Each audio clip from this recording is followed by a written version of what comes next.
How's it going, ladies and gentlemen? My name is Ruffled Rowlet, and welcome to Poke Forward. Today we've got loads of Pokemon news, leaks, and everything in between, so sit back, relax, this is going to be a long video, and let's get right into the information. Kicking things off with this right here. Now, what is this? Well, basically, it's a post from Soul Silver Art, who's a leak analyst, and it's just him sharing Korokoro. Now, Korokoro is a Japanese kind of a magazine that posts all kinds of things. In the past, Korokoro used to be the #1 place to get Pokemon leaks before things were officially revealed by Pokemon. However, it's not really the thing for that anymore. However, they did include something interesting, which is artwork. They actually included artwork for the new Pokemon anime, specifically showing the two new characters, Roy, and I don't remember the girl character's name anymore, I kind of forgot, but we do have artworks of them right there, as well as the information that Shiny Rayquaza is going to be important to the story, right?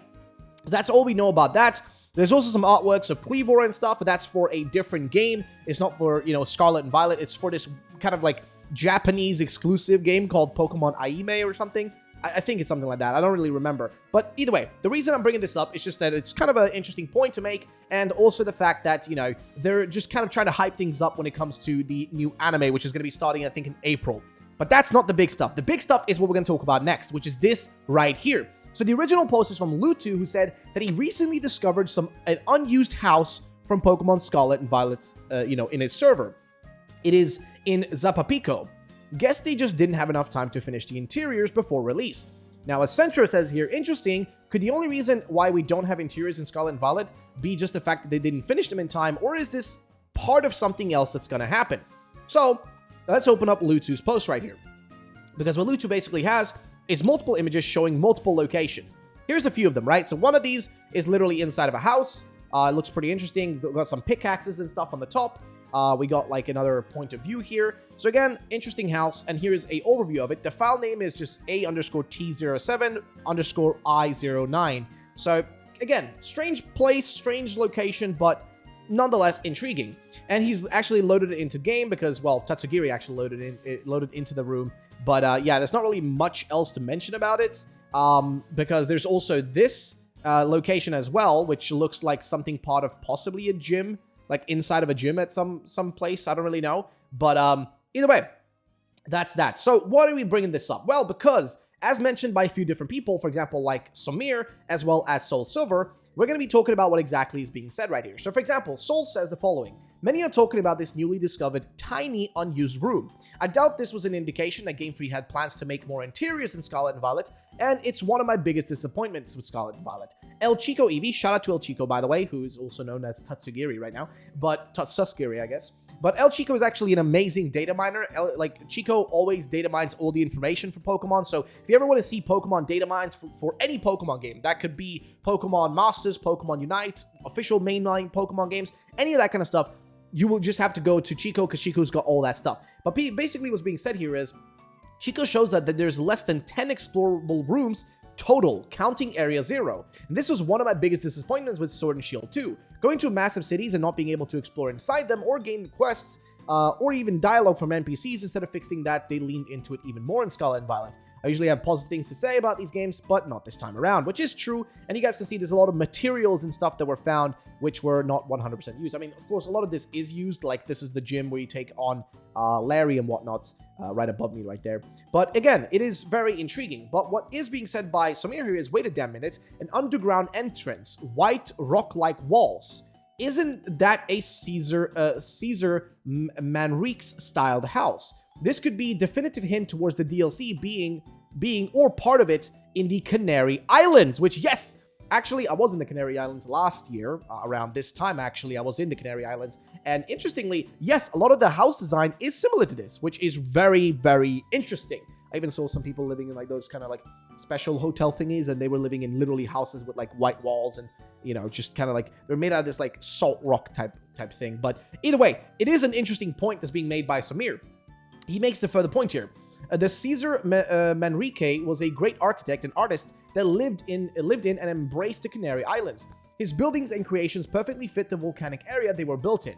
And most importantly, they are totally environmentally friendly, below a couple of incredible examples. So yes, this is an individual, Caesar Manrique. He's actually, like, I remember when we were going to a trip to the Canary Islands, one of the islands specifically was his home island, and I think he had made a bunch of architectural, like even like almost like art pieces out of buildings and stuff. But yeah, so again, very intriguing that there is possibly a connection to this. And he says the following: his buildings or creations are perfectly fit with the volcanic area they were built in. Most importantly, they're totally environmentally friendly. And here's a few examples. And then I'm so excited. Everything is lining up so perfectly. Let's see what happens on the 27th. And again, same thing here. You have what he said originally, which is, today is the time of IDs in a hypothetical DLC. Let's go. 1. For me, the two most plausible locations would be the Canary Islands and the Balearic Islands, Azore Islands, or Madeira. And if I bet all my money, I'd go for Canary Islands because of the following.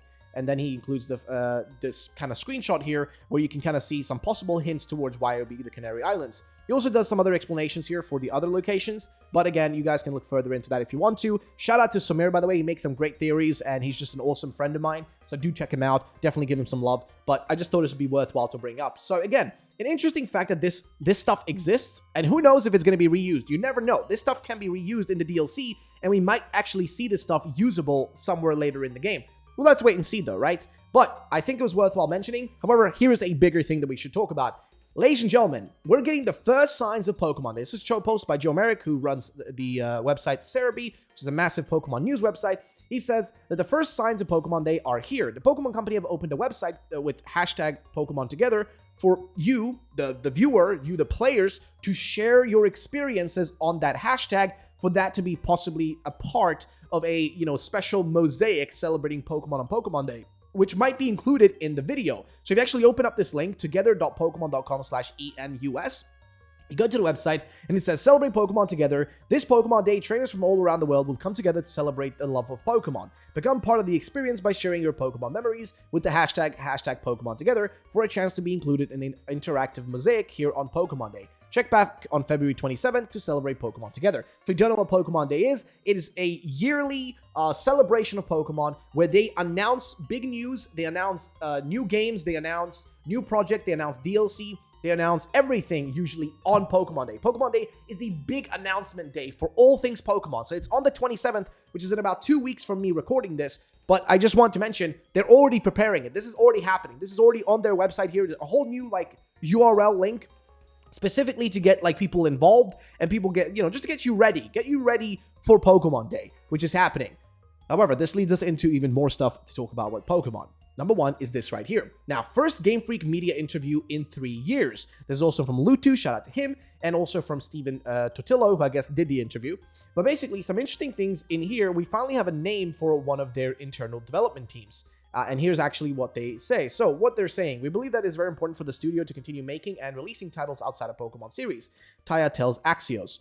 In recent years, the resources needed for a game development have grown and grown. So Development Department 1, that's what they call the first department group, has been trying out a style of development where it works with external studios, he says. I'm guessing that is probably working with anything like even Ilka, right? Something like Ilka with BDSP, I'm guessing is kind of what they're talking about here. Game Freak's core teams turn out Pokemon games on a near annual basis, and such games have become increasingly graphically complex, requiring more resources in the process. For Ride On, Game Freak partnered with Studios Infinite Loop Co. and Pixida, both of which have worked with the studio over the past decade, Taya says. So there is definitely the kind of proof almost that there is other studios helping Pokemon out. Well, not Pokemon, but just Game Freak out with any projects that they're working on. So again, interesting to say the least. But if you guys want to look into the whole post, this whole thing, I would recommend it because it does kind of give you an idea of the fact that it's going to be very stressful for the people at Game Freak because they're being required, I'm guessing, by just the, bosses, overlords, that they have to churn out these games all the time. That's why we end up, as you guys saw with Scarlet and Violet, with a bunch of bugginess, the lack of any sort of interiors, no buildings to enter. It's just very flat. The game is still great, but it could always be better, right? And again, the bugs are no excuse. The lag and that kind of stuff, that's no excuse. That should be fixed day one. If you're giving that to you're selling a finished product to people, but it isn't even finished, which is a little bit ridiculous. But again, it's just one of those things. Next up, though, we're going to talk about something massive. This is specifically going into the realm of leaks, so beware, but let's get into this. This is where things get a bit interesting. So, this is Riddler Coup. Now, if you guys don't know Riddler Coup, I'm going to give you a quick explanation of who he is. He's simply a Riddler, a leaker, a guy who goes around and knows a bunch of information about Pokemon games before they release. He's confirmed to know information. He is confirmed to be in the know. He knows more information than any of us because he is a genuine leaker. But he likes to do riddles. He likes to do little mysteries for us to solve and theorize about to figure out what he's trying to tell us.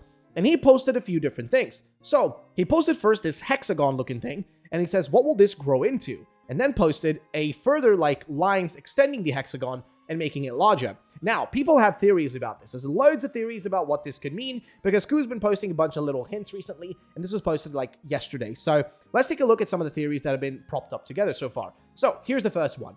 Soul Silver says, what will it grow into? What shapes can hexagons change into? Just wanted to mess around with the shape, but I'll try to do it better. And then he kind of like shows a little bit of the idea here that you can basically make the hexagon into more or less the kind of design of the of the terrestrialized crystal, right? Which is what you see right here. You can kind of make it go in a lot of directions, can do a lot of things with it. And the hexagon, even here, you guys have hexagons in the third legend. I mean, we think this is the third legendary, by the way, right here.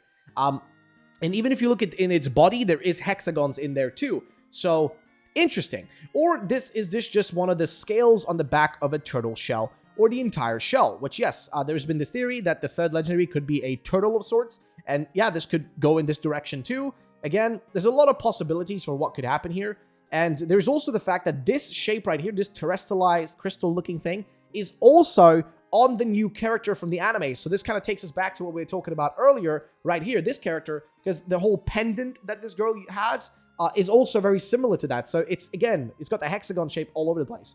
And again, he asks, what will this grow into? And Champion Spirit says, it is a hexagon and a 6-pointed star, like shown on the Area 0 tablet, except that one is much more separated. The platonic solids are said to have both an inhale and exhale form. Looking at the terrestrial phenomena symbol, it demonstrates this duality. Which takes us further into it, because here, Soul actually made a post earlier saying, to me, the terrestrial symbol does look like a turtle from top-down view. Which, if you actually look at it, yes, it does. It really, really does. But also, this plays into the idea that this third legendary is almost like a form of a parasite that's spreading itself out. And the thing with the hexagon is that if you keep adding lines to it, it can infinitely keep like spreading, right? It can go on for almost ever in an infinite way, which is the same way that this creature is trying to spread itself almost. This Pokemon, not even Pokemon, this third legendary is trying to do that. But again, that's just theories. We'll have to wait and see what happens. But here's another theory from Light. Looks like Light found a perfect picture too. He says, probably grow into a turtle. I'll try to think of other options, but as you can see, it's quite clear. What do you think? And again, if we look at this right here, it does kind of have that, yeah, it can grow into a turtle. I guess, you know, if you've got the hexagon in the middle. It is kind of crazy, but it definitely does work. So I want to know what you guys think about this. What do you think the hexagon means? Again, this is all from, you know, Riddler Ku. We know he has legitimate information. The guy doesn't really lie about this kind of stuff. He does only really put out legitimate stuff, so keep that in mind. But yeah, I want to hear you guys' thoughts and opinions. Let me know in the comment section down below, as it will be interesting to see what you guys think and feel about all of this. So that's pretty much all the stuff we had to go through real quick. I'm going to just do a really quick recap. So of course, we have the Pokemon anime, the new anime with the 2 new characters here. I only know that one of them is called Roy. Don't remember the name of the other one. But basically, this one is going to be starting in, I think, April. So that's going to be a big change. We might see some information about this further on Pokemon Day. Not very likely, though, but possibly there might be some information there about it. We also have the fact that there has been this kind of uncovered, brand new interior design files that have been found inside of literally Scarlet and Violet, which could either be stuff that never is going to be, you know, see the light of day, or it might be a part of a DLC, which we already know, based on what Samir said, is highly possible, given that the design of this building, the inside kind of, you know, walls, look very similar to what you would expect from a Canary Islands type of design, I guess. So again, adds this kind of possibility to it. Then again, we also have the fact that the Pokemon Company, the Pokemon Day is coming soon, and the fact that they actually made a website where people can already kind of hype themselves up, or, you know, get ready, get excited, be part of the fun, so to say, which is also going to be happening over there. So definitely do check that website out. Again, it is literally just together.pokemon.com, and that's about all you have to type in, and then it will just take you here. Oh, geez, I voice cracked. It'll take you here, and you guys can do the hashtag Pokemon thing together on Twitter and stuff, or Instagram, wherever you want to, really, to be a part of it. And then, of course, We have the fact that we have new information about Game Freak, how their work process works and what they do over there, because they seem to, as far as I can tell from what Steven's saying here, they seem to want to make more stuff besides Pokemon, but since Pokemon is the moneymaker and the number one thing that gives them cash, I think they kind of have to keep churning that out, which makes me wonder if maybe we'll be seeing more game projects, Pokemon projects, even mainline projects like remakes and stuff given to other studios just so Game Freak has time to do their own things. I really wonder if that's going to be the case, but we'll have to wait and see. So yeah, ladies and gentlemen, I think for the most part, we've gone through everything. Thank you all for watching. I think there's not really much else to mention. I want to thank you all for being here. I'll be seeing you guys in the next one. We'll also be doing tomorrow a podcast episode here on the channel, so make sure to subscribe to not miss that because we're going to talk about a bunch of stuff. So yeah, thank you all. I'll see you guys the next time. Peace out and bye-bye, ladies and gentlemen.